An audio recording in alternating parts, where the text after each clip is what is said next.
తండ్రి అయిన దేవునికి మహిమ కలుగునుగాక. ప్రభువైన యేసుక్రీస్తు నామములో చేరువచ్చిన మీ అందరికీ నా హృదయపూర్వక వందనాలు తెలియచేస్తున్నాను. నేటి పాఠ్యాంశముగా అపోస్తలుడైన పౌలు తిమోతికి రాసిన పత్రిక 4వ అధ్యాయము 4వ వచనం నుంచి కొన్ని మాటలు నేను చదువుతున్నాను. తిమోతికి రాసిన మొదటి పత్రిక 4వ అధ్యాయము 4వ వచనం నుంచి చదువుతున్నాను.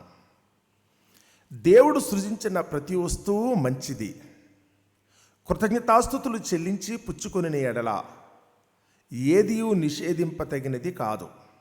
ఎలయనగా అది దేవుని వాక్యము వలనను ప్రార్థన వలనను పవిత్రపరచబడుచున్నది. దేవుడు తన పరిశుద్ధ వాక్యమును మన వినికుడిలో దీవించి ఆశీర్వదించునుగాక.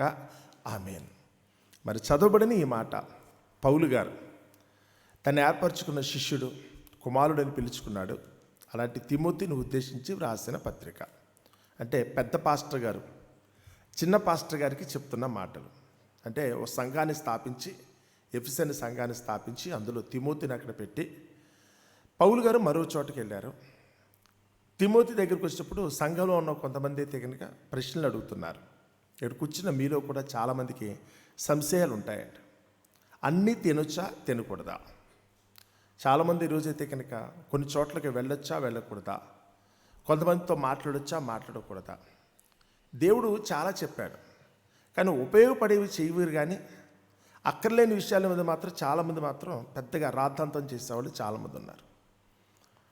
ఎందుకంటే ఈరోజు ఎవరైనా అన్యులు అనుకున్న వాళ్ళు వారింటికి భోజనాన్ని పిలిస్తే కనుక అమ్మో మేము అన్యులింట్లో భోజనం చేయమనుకున్న వాళ్ళు చాలామంది ఉన్నారు.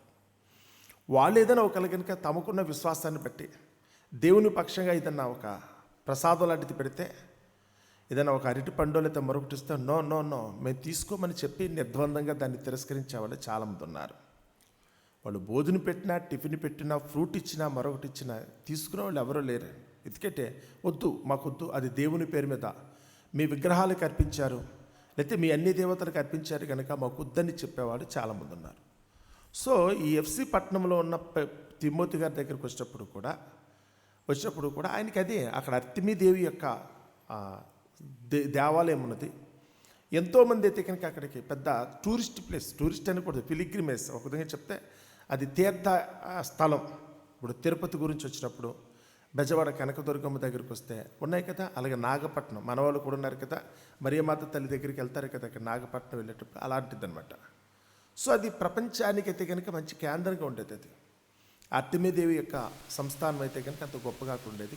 సో అలాంటి వాళ్ళందరూ అక్కడ తిరుగుతున్నప్పుడు అక్కడ అమ్మే వస్తువులను బట్టో వాళ్ళు ఇచ్చే పదార్థాలను బట్టి ఆలోచిస్తే తినొచ్చా తినకూడదా, తినొచ్చా తినకూడదా. తినొచ్చు అనుకున్న వాళ్ళైతే కొంతమంది ఉంటారు, తినకూడదు అనుకున్న వాళ్ళు కొంతమంది. ఎప్పటికి కూడా ఇక్కడ మీలో కూర్చున్న వాళ్ళు కూడా పెద్ద పెద్ద సేవకులు కూడా వద్దు తినకండి, అది బలి అర్పణ చేసింది కదా అనేది చాలామంది యొక్క ఉద్దేశం. ఇశ్రాయేలు ప్రజల దగ్గరికి వస్తే పాత నిబంధన ప్రకారం అది నిషిద్ధం, నిజమే, పట్టుకోవద్దు అసలు.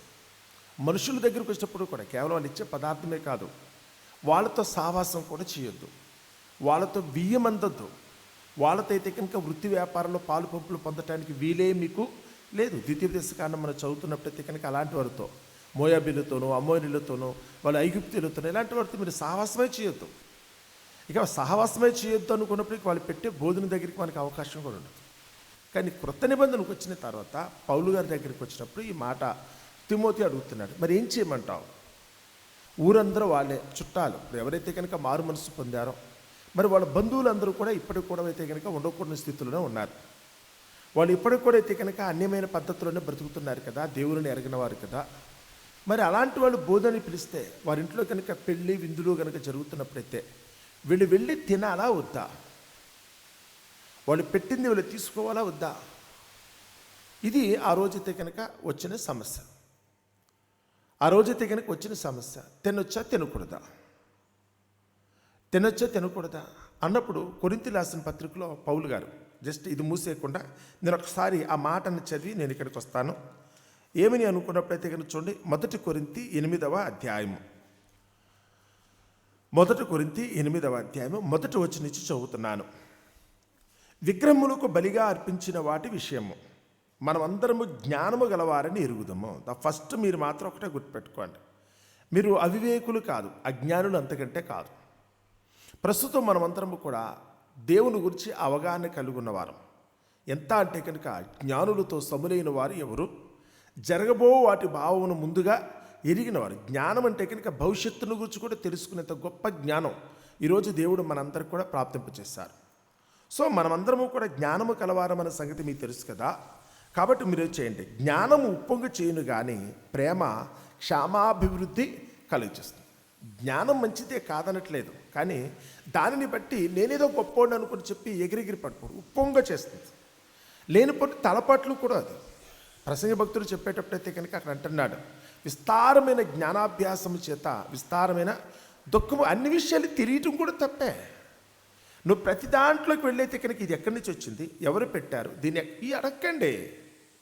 ఈరోజు మనం తినే ఏ వస్తువు దగ్గరికి వచ్చేటప్పుడు కూడా ఆయా వ్యక్తుల గురించి ఆలోచించినా, మీరు కట్టుకున్న వస్త్రాల గురించి ఆలోచించినా మీరు డీప్గా వెళ్ళిపోకండి. ఏదైతే కనుక దేవుడు నా చేతికి ఇచ్చాడో ఇది నాది, ఎక్కడి నుంచి వచ్చిందో అని కనుక మీరు తెలుసుకుంటే నిజంగా దాన్ని అయితే కనుక మీరు వాడటం కూడా కుదరదు. ఏదైనా వస్తువు తయారు చేయబడిన విధానం తెలిస్తే నోట్లో కూడా పోదు. తెలుసా మీకు సంగతి? స్వీట్ స్టాల్లో ఎదురుగా అక్కడైతే కనుక దాంట్లో పెట్టాడు, బాగా అనిపించింది, తీసుకుని నోట్లో పెట్టుకుంటే దేవుని స్తోత్రం. మీకు ఎవరైనా ఇక్కడికి వచ్చినప్పుడైతే కనుక స్వీట్ పట్టుకొచ్చి మరి మందిరంలో కూడా మీకు పలహారం కింద ఎవరు పెట్టారనుకుంటే అది తీసుకున్నప్పుడు మీరు తినేసుకుని కూర్చుంటే సంతోషం. దాన్ని ప్రోబ్ చేసి ఎక్కడికి వెళ్ళి వచ్చింది, ఎవరు దీన్ని తయారు చేశారు, ఎలా తయారు చేశారు మీరు అన్నారనుకోండి. మీరు ఆ కేక్ తినేటప్పుడు కనుక ఒకవేళ కనుక కేకులు తయారు చేసే కంపెనీకి మీరు ఎప్పుడు వెళ్తే వాళ్ళు తయారు చేసే విధంగా కనుక మీరు చూస్తే ఇక జీవితంలో ఎప్పుడు కూడా కేక్ తినరు మీరు. తెలుసా మీకు ఆ సంగతే? మీరు ఐస్ క్రీములు తినే చోట కనుక తయారు చేసే చోటకి వెళితే కనుక మీరు ఎప్పుడు ఐస్ క్రీమ్ పట్టుకోరో. హోటల్లో భోజనం చేయటం, రూమ్లో కూర్చుని చక్క డైనింగ్ టేబుల్ ముందు కూర్చుంటే వాడు వడ్డిచ్చాడు అనుకోండి, తింటే హ్యాపీ, మీరు అక్కడ తినేసి వచ్చేస్తే హ్యాపీ. అలా కాకుండా అసలు ఇది ఎక్కడ తయారు చేస్తున్నారని చెప్పి ఒక్కసారి మీరు డైనింగ్ అది ఆ వంట రూమ్ వైపు వెళ్ళారనుకోండి, సపోజ్ కిచెన్ వైపు వెళ్ళారనుకోండి, ఇక జీవితంలో మీరు ఎప్పుడు అన్నం తినరు. అంతే. ఎందుకు? మీరు వండుతున్నప్పుడు నేను చూస్తే నేనే తినలేను. మీరు వండుతున్నప్పుడు ఎందుకంటే కనుక మీరు కారిపోయే చెమట, చీదుకునే ముక్కు, లేకపోతే కనుక మీ మురికి చేతులు, ఏది పడితే అది పెట్టేసి మీరు వండేట్లా. మీరు పెట్టేదాని దగ్గరికి వస్తే కనుక నేను తినటం చాలా కష్టమండి. వదిలేయండి, అక్కడ వరకు వచ్చింది, తినేయండి. మీరు లోపలికి వెళ్ళి చూద్దాం అనుకుంటే కనుక చివరికైతే కనుక మీ శరీరంలో ఉన్న దాన్ని గురించి కూడా మీరు ఆలోచించొద్దు అన్నాడు దేవుడు. చర్మం చేత మూసేశారు దీన్ని. మీరు అందమైన స్వరూపం కలిగిన వారికి చాలా ఫీల్ అయిపోతున్నారు. ఒకసారి కనుక చర్మాన్ని తొలగించి మీ శరీరంలో అవయవాలు మీరు చూసుకుంటే అసలు మీరు బతకగలరా? అందులో ఏమో ఉన్నాయో చూస్తే, కనీసం అందులో చూసి వాసన చూస్తే మీరు తట్టుకోగలరా? కొన్ని విషయాలు పట్టించుకోకండి. జ్ఞానము కలిగింది, అన్నీ నేర్చుకున్నాను, అన్నీ చూశాను, దయచేసి కొన్ని విషయాల్లో సైలెంట్ అవ్వండి. కొన్నింటిని వద్దన్నాడు దేవుడు. రహస్యం అనుకుంటే రహస్యంగానే చూసుకోండి. ఈయన కూడా అదే చెప్తాడు. జ్ఞానం మనిషిని ఏం చేస్తుందంట? ఉప్పొంగ చేస్తుంది. విగ్రహాన్ని గురించి మీరు నేర్చుకున్న దానిని బట్టి అయితే గొప్పగా ఫీల్ అయిపోతున్నట్టున్నారేమో, కానీ ముందు చూడాల్సింది తెలుసా? ప్రేమ. ప్రేమ మాత్రమే చూడండి. అవతల వారికి పెట్టే చెయ్యి ప్రేమతో నీకు పెట్టిందని మాత్రం చూడండి. మీరు ఆ ప్రేమలో కూడా మీరు మరొకలాగా ఆలోచిస్తే కనుక వ్యవహారం మరొకలా ఉంటుంది. ఇక్కడైతే కనుక పౌలు గారు చాలా స్ట్రిక్ట్గా అయితే కనుక ఆ మాట చెప్పాడు అని అన్నాడు. ఒకడు తనకి ఏమైనానో తెలియను అనుకుని ఉంటే తాను తెలుసుకొనవలసినట్టు ఇంకా ఏమీ తెలుసుకున్నవాడు కాడు. నాకు అన్నీ తెలిసాయి, నాకు అన్నీ తెలుసు, శుద్ధండి. ఇలాంటి మాటలు మాట్లాడేవాడికి ఏమీ తెలియదని అర్థం. నాకు అన్నీ తెలుసు అని ఎవరైనా అనుకుంటే కనుక వీడికి ఏమీ తెలియదని దాని అర్థం. చాలామంది లోకంలో అయితే కనుక ఇలాగే ఉండైతే కనుక అది తినకూడదు, ఇది తినొచ్చు, ఇలా చేయాలి, ఇలా ఉండాలి. దయచేసి ఎప్పుడూ కూడా ఈ రిస్ట్రిక్షన్స్ ఎప్పుడు పెట్టకండి. దేవుని ప్రేమ వేరు, దేవుని ప్రేమ వేరు. చాలామంది గొప్పోళ్ళు ఇది నేను తినే ఆహార పదార్థం గురించి మాత్రమే కాదు, మనుషుల దగ్గరికి వచ్చినప్పుడు కూడా పలానా వారైతే దగ్గర మాట్లాడకూడదు, నేను పలానా వారి దగ్గరికి వెళ్ళకూడదు, వాళ్ళు అంటరాని వారు, లేకపోతే కనుక వాళ్ళు నిషేధించబడిన వారు, వీళ్ళు అన్యులని చెప్పి చాలామంది కూడా ఇలాంటి బిల్డప్లు ఇచ్చిన వాళ్ళు చాలామంది ఉన్నారు. ఓ గొప్ప ఆయన కూడా ఇదే బిల్డప్ ఇస్తే కనుక పేతురు గారు కొన్నేళ్ళ ఇంటికి వెళ్ళే సందర్భాలు అయితే కనుక పేతురు గారు కూడా ఇదే స్టోరీ చెప్పబోతున్నాడట. అప్పుడు దేవుడైతే కనుక ఆయనకి ఒక దర్శనం అయితే కనుక చూపించి, పేతురు గారు నోరు మూసి ఇంకెప్పుడు కూడా దేవుడు ఎన్నిక చేసిన దాన్ని నువ్వు ఎప్పుడు కూడా కాదనొద్దు, దేవుడు పరిశుద్ధపరిచిన దాన్ని ఎప్పుడు కూడా నువ్వు త్రోసివేయటం కుదరదు, క్లియర్గా చెప్తాడు. మన అపోస్తల కార్యములు చదువుతున్నప్పుడు కొన్నేళ్ళ భక్తుడికి ఇంటికి వెళ్ళిన సందర్భం, ఆ వెళ్లే ముందైతే కనుక పేతురు గారికి దేవుడైతే కనుక మంచి దర్శనం పట్టించాడట. ఇలాగే మాట్లాడతాను, నేను అది తినను ఇది తినను, నేను వాళ్ళతో మాట్లాడను వీళ్ళతో మాట్లాడను. యేసు ప్రభు వ్యభిచారులతో కూడా మాట్లాడాడు. యేసు ప్రభు అయితే కనుక సమరయ స్త్రీతో కూడా మాట్లాడాడు. యేసు ప్రభు కుష్ఠరోగులతో కూడా మాట్లాడాడు. యేసు ప్రభు 38 సంవత్సరాల నుంచి అయితే కనుక పక్షవాయువుతో పడి ఎవరు పట్టించుకోకుండా వదిలేసిన ఆ బెతస్తా కోనేటి దగ్గర ఉన్న వ్యక్తితో కూడా మాట్లాడాడు. యేసు ప్రభు ఈ లోకానికి వచ్చింది ఎవరిని నిషేధించమని చెప్పటానికి కాదు. ఇక్కడ కూర్చున్న మీ అందరి దగ్గరికి వచ్చేటప్పుడు కూడా మీరు కూడా నేర్చుకుని తెలుసుకోవాల్సింది అదే. యేసు ప్రభు మనలో ఎవరిని కూడా నిషేధించిన వాడు మాత్రం కాదు. మనము అందరము కూడా కావాలి ఆయనకి. ఇక్కడ కూర్చున్న మీలో రకరకాల వ్యక్తులు ఉన్నారు. ఒకరు చూసి ఒకరైతే కనుక పక్కన ఇదే ఇలాంటిదా, లేకపోతే కనుక అమ్మో ఈవిడ మంచిది కాదు కదా, ఈవిడ నోరు మంచిది కాదు కదా, ఈవిడ ప్రవర్తన మంచిది కాదు కదా అని చాలామంది అనుకుంటున్నారు. ఈమె ఎవరికో తెలుసా అంటున్నాడు ఆయన. ఇది యేసు ప్రభును బోధనని పిలిచిన సీమోను అనుకున్న వ్యక్తి దగ్గరికి వచ్చినప్పుడు, పరిసయ్యుడు అనుకున్న సీమోను దగ్గరికి వస్తే ఓ పాపాత్మురాలిన స్త్రీ వచ్చి యేసు ప్రభు వెనక నుంచి నింతే కనుక యేసు ప్రభు పాదాలను ముద్దు పెట్టుకొని ఆయనకైతే కనుక అత్తరు పూసి ఇవన్నీ చేస్తుంటే ఆ ఎదురుగా కూర్చున్న సీమోను అన్నాడు, చిచ్చి ఈమె ఎవతయో యేసు ప్రభుకు తెలియదు అనుకుంటా, అందుకని ఆమె వచ్చి యేసు ప్రభును పట్టుకుంటే కనుక ఇదేం మాట్లాడలేదని. ఆమె ఎవరో యేసు ప్రభు తెలుసు. వచ్చిందే అలాంటి వాళ్ళ కొరకు, రోగుల కొరకే నేను వచ్చాను. అక్కడ చెప్పేటప్పుడు కూడా పాపుల కొరకే నేను వచ్చాను. ఎవరైతే కనుక సమాజం చేత అనిపించుకున్నారో వాళ్ళందరినీ ఉద్ధరించడం కోసమే నేను వచ్చాను. యేసు ప్రభు స్పష్టంగా ఆ రోజైతే కనుక వాళ్ళతో చెప్పిన మాట అది. ఇక్కడ కూర్చున్న మనలో చాలామంది తమ్మును తాము గొప్ప చేసుకుని నేను పరిశుద్ధుని అనుకునే వాళ్ళు చాలామంది ఉన్నారు. నేను తినేదైతే కనుక పవిత్రం అనుకునే వాళ్ళు చాలామంది ఉన్నారు. ఎప్పుడో కూడా మాంసం తినేవాళ్ళని చూసినప్పుడు కొంతమంది మాంసం తినని వెజిటేరియన్స్ ఉంటారు. ఈ మాంసం తినేవాళ్ళు చూసినప్పుడు నేను కూడా చాలామంది ఫ్రెండ్స్ ఆ వెజిటేరియన్ ఫ్రెండ్స్ ఉండేవాళ్ళు. వాడైతే కనుక మాంసం తినేవాళ్ళు చూస్తే కనుక వాడు ఎంకేదో వంకరగా చూడటం, వీళ్ళ దగ్గర కూర్చోం మేము, ఆ వాసన మాకు పడదు అన్నట్టుగా మాట్లాడే వాళ్ళు చాలామంది ఉన్నారు. వాళ్ళు ఒళ్ళంతా కుళ్ళే, వాళ్ళు బ్రతుకంతా కూడా అయితే కనుక కొంపే అయినప్పుడు కూడా తినేదానిని బట్టి కూడా మనుషులు అయితే కనుక నిషేధించే వాళ్ళు ఉన్నారు. వాళ్ళు ఒకప్పుడు చేశారనుకుంటే ఇప్పుడు సంఘంలోకి వచ్చినప్పుడు కూడా చాలామంది అయితే కనుక వారి దగ్గరికి వెళ్ళి ఎవరైతే కనుక ఒక ప్రేమతో ఏదైనా పెడుతుంటే కనుక అమ్మో ఇది విగ్రహార్పితం కదా, మీరు అన్ని దేవతలకి పెట్టారన్న ఉద్దేశంతో వాళ్ళైతే కనుక తృణీకరించే మనస్తత్వంతో మాట్లాడుతున్నారట. అందుకని ఇక్కడ మీ జ్ఞానం చొప్పున మాట్లాడకండి. అక్కడ చూడాల్సిందా ఏంటంటే ప్రేమను చూడండి. వాళ్ళు పెట్టే విధానం, మిమ్మల్ని ప్రేమించే వాళ్ళు కనుక ఒకవేళ కనుక గుప్పిరిప్పి పెడుతున్నప్పుడు ఎందుకు ఏంటి ఎక్కడి నుంచి వచ్చింది ఇత్యాది విషయాలు మీరు అడగండి. అక్కడ కిందకి వచ్చేటప్పటికల్లా ఆయన ఏమన్నాడు చూడండి. అక్కడ ఒకడు దేవుని ప్రేమించిన ఎడల అతడు దేవునికి ఎరుకైన వాడే. కాబట్టి విగ్రహములకు బలిగా అర్పించిన వాటి విషయము తినుట విషయం గురించి వస్తే లోకమందు విగ్రహము ఒట్టిదనియు ఒక్కడే దేవుడు తప్ప వేరొక దేవుడు లేడని ఎరుగుదుము కదా. నీకు తెలుసు కదా ఒక్కడే దేవుడు. వాళ్ళు ఏ పేర్లతో పిలిచేప్పుడు కూడా చివరికి ఫైనల్గా తిరిగి ఎక్కడ రావాలి? నన్ను కన్న తండ్రి ఒక్కడేనండి. లోకంలో అవసరాలను బట్టో మరొకరిని బట్టో నేను చాలామందిని అయితే కనుక నాన్నని పిలిస్తే ఉండొచ్చు కాక. నేనైతే నా కొడుకును కూడా నాన్న అని పిలుస్తాను, నా మనమను కూడా నాన్న అని పిలుస్తాను. కానీ నా అసలు నాన్న వేరండి, నన్ను కన్న తండ్రి. చాలామంది ఇక్కడ కూర్చున్న పిల్లల దగ్గరికి వచ్చినప్పుడు ముద్దుగా అయితే కనుక ఏంటి నాన్న ఎలా వచ్చారంటే అని అడుగుతాను. అంత మాత్రం చేత వాళ్ళు నాన్న అవుతారా? నువ్వు ఎన్ని మాటలు మాట్లాడుకున్నా ఆయన్ని మార్చలేను కదా. ఆ పరలోకమున తండ్రిని మనం ఎలా మార్చగలం? లోకంలో మనుషులైతే కనుక అవసరాన్ని బట్టి వాళ్ళైతే కనుక మరొకలా అనుకుంటున్నారేమో, కానీ అసలు దేవుడు ఒక్కడే ఉన్నాడు కదా. నీకు తెలుసు కదా సంగతి. దేవుడు ఒక్కడే నువ్వు అనుకున్నప్పుడైతే కనుక ఎవరెవరు ఏమనుకుంటే వాళ్ళు ఏదో అనుకుంటున్నారు, ఊహించుకుంటున్నారు. కానీ నిజమేంటో నాకు తెలుసు. దీనిని బట్టి అయితే కనుక మనం ఎందుకు తొందరపడుతున్నాం? అందుకని అంటాడు, కట్టికి వాని అంగడిలో అమ్మునదేదో అది మీరేం చేయాలి? కొనుక్కు తినేది. ఇప్పుడు అక్కడికి షాపులకి వెళ్తున్నాం. ఆ షాపులకి వెళ్ళో హోటల్కి వెళ్ళో అక్కడ ఉన్నప్పుడు వాళ్ళు అమ్మేది ఏంటి? వాళ్ళు మొట్టమొదటిగా దేనికి పూజ చేస్తారు? వాళ్ళు పొద్దున్న లేగానే దేనికి అర్పణ చేస్తారు? వాళ్ళు అర్పణ చేసి ఇస్తున్నారు. మరి పరోక్షంగా అయితే కనుక మరి అది కూడా మనం తినకూడదు కదా. మీరు ఏదో ఫీల్ అవుతున్నారు, కానీ వాస్తవంగా ఆలోచిస్తే కనుక అక్కడ చేసేది ఏంటి? అక్కడ పెట్టేటప్పుడు ఇచ్చిన చేతి పెట్టిన ప్రేమతో పెట్టింది. నిన్ను ప్రేమించే నిజంగా ఇచ్చారా? నీకైతే కనుక ప్రేమతో ఇస్తే కనుక వెనక ముందు కూడా చూడొద్దు. నేను ప్రేమతో పెట్టినప్పుడు దేవుడు ఇచ్చాడు అనుకోండి, మనుషులకి అది పెట్టేది ఎవరు పెడుతున్నారు ఆ సమయానికి? దేవుడు. ఇప్పుడు నేనేం చేయొచ్చు? దేవుడు నాకు ఇచ్చిన శక్తి అంటే అనుకున్నప్పుడైతే కనుక పౌలు గారు ఇక్కడ అదే చెప్తున్నాడు. తిమోతి రాసిన పత్రికలు ఇప్పుడు చూడండి.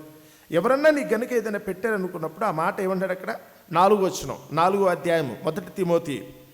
దేవుడు సృజించిన ప్రతి వస్తువు మంచిది. ఎవరు ఏ ప్రసాదం పెట్టినా, ఎవరైతే కనుక ఏ భోజనం పెట్టినా ఇవన్నీ కూడా సృష్టించింది ఎవరు?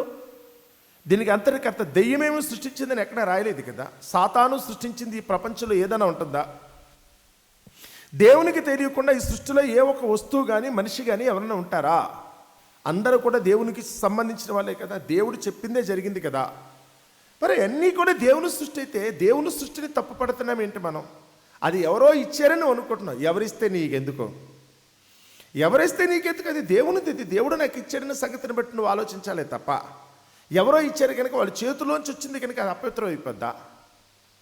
వాడి చేతిలో ఉన్నది కనుక అపవిత్రం అయిపోద్దా? ఇది అంటున్నాడు, దేవుడు సృజించిన ప్రతి వస్తువు మంచిది, కృతజ్ఞతాస్తుతులు చెల్లించి పుచ్చుకొని నీ ఎడల ఏదియూ నిషేధింపతగినది కాదు. నువ్వు చేయాల్సిందల్లా ఒకటే, ముందు తినేటప్పుడు నీ కంచంలోకి వచ్చినప్పుడు నీ చేతిలోకి వచ్చినప్పుడు మొట్టమొదటి నువ్వు చేయాల్సిందంటే ఓ కుక్కలేక పడిపోయి దెబ్బ తినేయటం కాదు. పెట్టారు కదా అని ఉద్దేశంతో ఎగబడిపోవటం కాదు. కానీ ముందు నీ దగ్గరికి ఏది వచ్చినప్పుడు కూడా ముందు దేవునికి ప్రార్థన చేయి. ప్రభువా, ఈరోజు నాకు ఈ ఆహారంగా నాకు సమకూర్చావు కదా. ప్రభువా, ఈరోజు నేను తినటానికి నాకు అవకాశం ఇచ్చావు కదా. నేను కట్టుకున్న భార్య దగ్గరికి వచ్చిన, నువ్వు కట్టుకున్న నీ భర్త దగ్గరికి వచ్చిన, నువ్వు చేసే సావాసం దగ్గరికి వచ్చినప్పుడు కూడా దేవుడు నిన్ను ప్రేమించి వాళ్ళకి ఇచ్చాడు. వాళ్ళు ఎవరో నీకు తెలుసా? నేను కట్టుకున్న నా భార్య దగ్గరికి వచ్చినప్పటికల్లా గడిచిన కాలంలో మేము చేస్తున్నావు మనసులో ఏముందో పోనా తెలుసా? ఈరోజు నీ దగ్గరికి వచ్చేటప్పుడు ఇచ్చాడు అనుకుంటే కనుక దేవుడు జతపరిచాడు, ఇంకంతే, మాట్లాడద్దు. నేను చేసుకున్న పెళ్లి దగ్గరికి వస్తే కనుక దేవుడు జతపరిచాడు. మీ భర్త అయినా అంతే, భార్య అయినా అంతే. దేవుడు ఇచ్చాడు. మీ పిల్లల దగ్గరికి వచ్చినప్పుడు కూడా అంతే. అలా మంచోళ్ళ చెడ్డోళ్ళ భవిష్యత్తులో ఏమవుతారు మీరు ఆలోచించకండి. యెహోవా దయ వలన నేను ఒక మనుష్యుని సంపాదించుకున్నాను. దేవుడు దేవుని సంపాదించుకున్న మనిషే, కానీ భవిష్యత్తులో ఆడేమయ్యాడు? తర్వాత వాడు ఒక హంతకుడు అయ్యాడు, దేవుని దృష్టిలో శాపగ్రస్తుడయ్యాడు. ఈ సంగతి హవ్వమ్మ గారికి తెలుసా? ఇది దేవుని దయ అంటుంది. కయ్యను కన్నప్పుడు కూడా ఆవిడ దేవుని దయ అని చెప్పింది ఆవిడ. ఈరోజు మన దగ్గరికి వచ్చినప్పుడు కూడా ఏది మన చేతిలోకి వచ్చినప్పుడు కల్లా మొట్టమొదట మనం ఏం చేయాలట? కృతజ్ఞతాస్తుతులు చెల్లించి పుచ్చుకోవాలి. వాళ్ళు ఎవరు పెట్టినప్పుడు కూడా కాదనే పరిస్థితి మీరు రానియకండి. దయచేసి ఎప్పుడు కూడా మీరు చేసి ఈ పనిని బట్టి అవతల వారు కూడా తెగనికి ఈరోజు దేవుని నామాన్ని దూషించే పరిస్థితి వస్తుంది. మేము ఎదురు పెడితేనే మీరు తినట్లేదు, మీరు చెప్పిన మాట మేము వినాలా? మీకైనా రోషం మాకు లేదా అనేవాళ్ళు చాలామంది ఉన్నారు. ఈరోజు మనకున్న అజ్ఞానాన్ని బట్టి అయితే కనుక చివరికి దేవుని నామాన్ని అవతల వారి ముందు అవమానపరుస్తుంది. పెట్టండి, మీరు ఏం పెడితే అది పెట్టండి. మీరు ఏది పెట్టినా చివరికి అది విగ్రహార్పితమైన, అది అపవిత్రమైనప్పుడు కూడా నాకు శక్తి ఉంది. ఏంటో తెలుసా? నా చేతుల్లోకి పట్టుకోగానే, నేను ప్రార్థన చేయగానే అపవిత్రమైనది కూడా ఏమైపోద్దో తెలుసా? పవిత్రమైపోద్ది. అది అదే రాస్తుంది, చూడండి అక్కడ, చూడండి అక్కడ. ఏలైనగా అది దేవుని వాక్యము వలనను ప్రార్థన వలనను ఏమవుతుందంట? పవిత్రపరచబడుచున్నది. పవిత్రపరచబడుతుంది. దేవుని వాక్యం చెప్పే మాటను బట్టి, చేసే ప్రార్థన బట్టి అది ఏదైనప్పుడు కూడా పవిత్రపరచబడుతుంది. ఏదైనప్పుడు కూడా పవిత్రపరచబడుతుంది. వాళ్ళు ఏది పెట్టినప్పుడు కూడా విగ్రహాలకు అర్పించిందే నా చేతిలోకి వచ్చినప్పుడు కూడా నేను దేవునికి విజ్ఞాపన చేసి తీసుకున్న రోజున, ప్రభువైన యేసుక్రీస్తు నామమును బట్టి దాన్ని పరిశుద్ధపరిచిన రోజున అది పరమ పవిత్రం. అదే పరమ పవిత్రమే తప్ప అదైతే కనుక అపవిత్రం కాదు కదా. ఇదే మాట అపోస్తలుల కార్యములు అయితే కనుక పేతురు గారితో చెప్పింది అదే. మనం చదువుతున్నప్పుడు అయితే కనుక కొర్నేలి ఇంటికి వెళ్ళాల్సిన సందర్భం వచ్చినప్పుడు పేతురు గారు అయితే కనుక అప్పటి వరకు చాలా టెక్ అంటే దాన్ని ఏమంటారు? ఏదో తను యూదుని, నేనైతే కనుక ఎవరితో కలవను, అన్ని జనులతో సహవాసం కూడా చేయను. చాలా బిల్డప్ అండి, చాలా బిల్డప్ అండి. ఆ బిల్డప్ ఎలా అన్నాడు అన్నప్పుడు ఆ మాట చదువుతున్నాడు చూడండి. 10వ అధ్యాయము అపోస్తలుల కార్యములు 27వ వచనం చదువుతున్నాడు చూడండి. అపోస్తలుల కార్యములు 10వ అధ్యాయం 27వ వచనం. అతనితో మాట్లాడుచు లోపలికి వచ్చి అనేకులు కూడి ఉండుట చూచాను. పేతురు గారు కొర్నేలి ఇంట్లోకి వచ్చాడట. అంతకుముందు పైన సందర్భం తర్వాత చదవండి.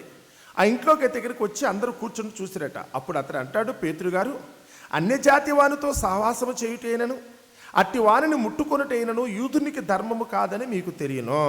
యూదులుగా మాట్లాడావు అనుకో, బ్రాహ్మలుగా మాట్లాడితే ఈరోజు వాళ్ళగే చెప్తారు, క్షత్రియులుగా మాట్లాడితే ఒకలా చెప్తారు, వైశ్యులుగా మాట్లాడితే ఒకలా చెప్తారు, శూద్రులుగా మాట్లాడితే ఒకలా చెప్తారు, దళితులుగా మాట్లాడితే ఒకలా చెప్తారు. ఎవడ ధర్మాలు వాడుకున్నాయి.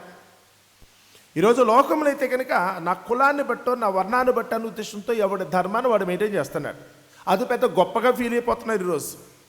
కానీ దేవుని దగ్గరికి వచ్చినప్పటికీ అలా ఒకటే చెప్పాడు, నీకంటూ సొంత ధర్మాలు ఏమీ లేవో. లోకంలో నీ కుటుంబాన్ని బట్టో నువ్వు కులాన్ని బట్టో నీకు తోచినట్టుగా నువ్వు ఆగేకో. నీ సంఘాన్ని బట్టో లేకపోతే మరొక దాన్ని బట్టో సొంత నిర్ణయాలు తీసుకోకండి. ఈరోజు కట్టడాల దగ్గరికి వచ్చినప్పుడు కూడా దేవుని ఎరిగిన సంఘం అని చెప్పకూడదు. చివరికైతే కనుక మెయింటైన్ చేయకుండా పనికి మాలిన పనులను చేస్తున్నారు. నీ సొంత ధర్మంతో ఇక్కడ పని లేదు. ఇక్కడ అంటున్నాడు, మేము యూదులం కదా, యూదునికి ఎదుటి వాడిని పట్టుకోవటం అయితే కనుక అన్యాయం, ఒకటే తప్పది. నేను ముట్టుకోవడం కూడా కుదరదు కదా అంటాడు. చేపలు పట్టుకునేవాడు అవటానికి వృత్తి ఏంటంటే కనుక చేపలు పట్టుకునేవాడు, కానీ కులాన్ని మాత్రం గొప్పగా చెప్తారు. ఈరోజు కూడా లోకంలో చాలామంది అయితే కనుక కులాన్ని బట్టి గొప్పే తప్ప ఏముండదు, తినడానికి కూడు ఉండదు, వాళ్ళకి ఒంటి మీద వస్త్రం ఉండదు, బుర్రలో కొద్దిపాటి చదువు ఉండదు, అయినప్పటికీ కూడా మా కులం గొప్ప అనుకునే దౌర్భాగ్యులు ఈరోజు లోకంలో చాలామంది ఉన్నారు. పేతురు గారు కూడా అదే చెప్తున్నాడు, అలా కాదని.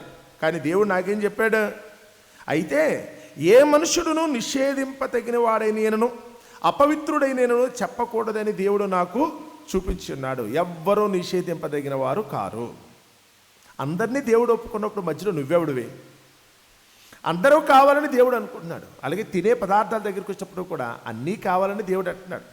ఈ ఒక విధంగా చూస్తే కనుక ఈ మాత్రం ఆలోచనకి ఈయన పశ్చాత్తాపాన్ని కనుక ఒకరికి పేతురు గారు వచ్చారనుకుంటే కనుక ఇది కారణం ఏంటో అంతకు మునిపైతే కనుక ఆ చదువున్న చూడండి, అక్కడ ఏమని 17 వచనం, అదే 10వ అధ్యాయము 17 వచనం చదువుతున్నాను. పేతురు తనకు కలిగిన దర్శనం ఏమై ఉండునో అని తనలో తాను ఎటు తోచకుండగా కొర్నేలి పంపిన మనుషులు సీమోను ఇల్లు ఏదని విచారించి తెలుసుకుని వాకిట నిలిచి ఇంటి వారిని పిలిచి, పేతురును మారు పేరు గల సీమోను ఇక్కడ దిగి ఉన్నాడా అన్నారట. ఇది జరగటానికి ముందేం జరిగింది అనుకున్నప్పుడే పేతురు గారికి ఒక దర్శనం వచ్చిందంట. ఆ దర్శనాన్ని బట్టి తగిన బుర్ర తిరిగిపోయింది దానికి. ఆ బుర్ర తిరిగిపోయిన పరిస్థితులు ఏమై ఉంటుందా అని ఆలోచించుకున్నాంట. ఎందుకేంటి ఆ దర్శనం? అప్పుడు 10వ అధ్యాయం అయితే కనుక మనం 9వ వచనం నుంచి చదువుతున్నప్పుడు ఆడ పేతురు గారి దర్శనం అయితే కనుక అక్కడ చెప్తున్నాడు. మరునాడు వారు ప్రయాణమైపోయి పట్టణమునకు సమీపించినప్పుడు పగలు ఇంచుమించు 12 గంటలకు పేతురు ప్రార్థన చేయుటకు మిద్ది మీదికి ఎక్కాను. అతడు మిక్కిలి ఆకలిగొని భోజనము చేయగోరెను. ఇంటివారు సిద్ధము చేయుచుండగా అతడు పరవశుడై ఆకాశము తెరవబడుటయు 4 చెంగులు పట్టి దింపబడిన పెద్ద దుప్పటి వంటి ఒక విధమైన పాత్ర భూమి మీదకు దిగువచ్చుటయు చూచాను. అందులో భూమి మీద ఉండు సకల విధములైన చతుష్పాద జంతువులను, ప్రాకు పురుగులను, ఆకాశ పక్షులను ఉండెను. అప్పుడు పేతురు, నీవు లేచి చంపుకొని తినుమని ఒక శబ్దం అతనికి వినపడెను. అయితే పేతురు, వద్దు ప్రభువా, నిషిద్ధమైనది అపవిత్రమైనది ఏదైనాను నేను ఎన్నడూ తినలేదని చెప్పగా, బాగా గుర్తుపెట్టుకోండి, ఈయన తినమంటే కనుక ఆయన ఏమనంట, ప్రభువా వద్దు ప్రభువా, నిషిద్ధం, అది అపవిత్రం కదా అన్నట్టు. దేవుడు తినమని చెప్తుంటే ఈయన దేవుడు చెప్పిన దాంట్లో కూడా ఏమి ఎతుకుతున్నాడు? నిషిద్ధము, అపవిత్రం. సమరయ స్త్రీ కొంతమందికి నిషిద్ధం, వ్యభిచారంలో పట్టబడిన స్త్రీ కొంతమంది నిషిద్ధం, జక్కయ్య గారు అయితే కనుక కొంతమందికి నిషిద్ధం, కుష్టి రోగులైతే కొంతమందికి నిషిద్ధం. కానీ దేవుడు అంగీకరిస్తే మధ్యలో నీకేంటి? ఆ మాటని ఎంత ఘాటుగా అక్కడ చెప్పాడు, అండర్లైన్ చేసుకోండి. దేవుడు పవిత్రము చేసిన వాటిని నీవు నిషిద్ధమైన వాటిగా ఎంచవద్దు. దేవుడు అవునంటే కాదనటానికి నువ్వెవడివే? మీరు కూర్చున్న మీ దగ్గరికి వచ్చినప్పుడు కూడా నేను కూడా అనుకునేది అదే. వ్యక్తిగతంగా ఇక్కడ కూర్చున్న మీ అందరి గురించి తెలుసు. మంచోళ్ళు ఉన్నారు, చెడ్డోళ్ళు ఉన్నారు, వద్దనుకుంటూ గొడవలు పెట్టుకున్న వాళ్ళు ఉన్నారు, నోరు పెద్దగా ఉన్న వాళ్ళు ఉన్నారు, లేకపోతే కనుక చేయకుండా పనులు చేసేవాళ్ళు ఉన్నారు. నేను అన్నీ చూస్తూనే ఉన్నాను. కానీ నేను ఇక్కడికి వచ్చి కూర్చున్న తర్వాత నా మనసులో అయితే ఒకటే ఆలోచన ఉంటుంది, మీ స్థలానికి మేము నడిపించింది ఎవరు? దేవుడు. దేవుడు మిమ్మల్ని నడిపించినప్పుడు మిమ్మల్ని కాదనటానికి నాకు హక్కు లేదు. ఆట మీకు అర్థమవుతుందా? వ్యక్తిగతంగా మీరు ఏదైనా లోపం ఉన్నా, నాకు మీకు మధ్యన కూడా ఏదైనా వైరం ఉన్నప్పుడు కూడా ఇవన్నీ కూడా అప్రస్తుతం. దేవుడు అవును అంటే కాదనటానికి నాకు అవకాశం లేదు. అలాగే నేను భోజనం కూర్చున్నప్పుడైతే కనుక ఏదేదో వడ్డిస్తున్నారు.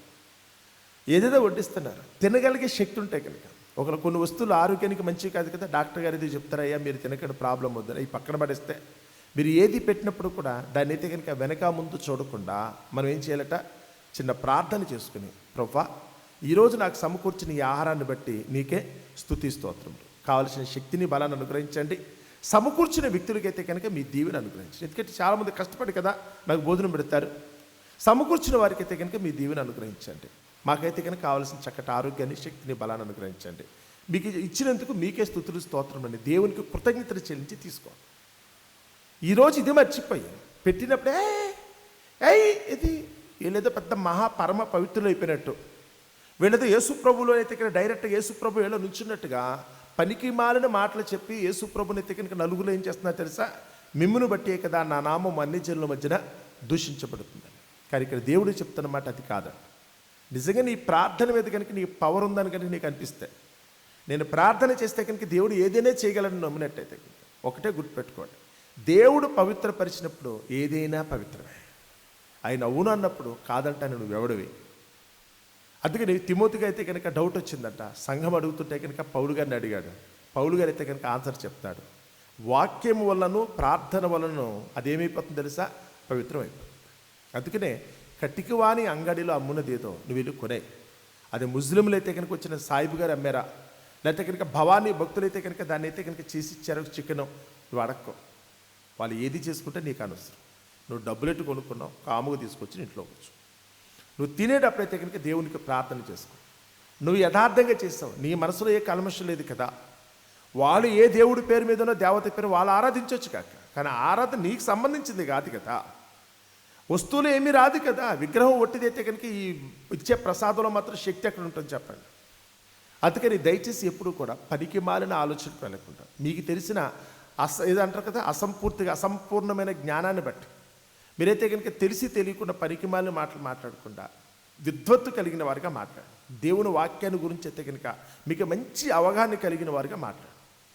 అన్నిటికంటే ముఖ్యంగా ప్రేమ కలిగిన వారిగా మాట్లాడు.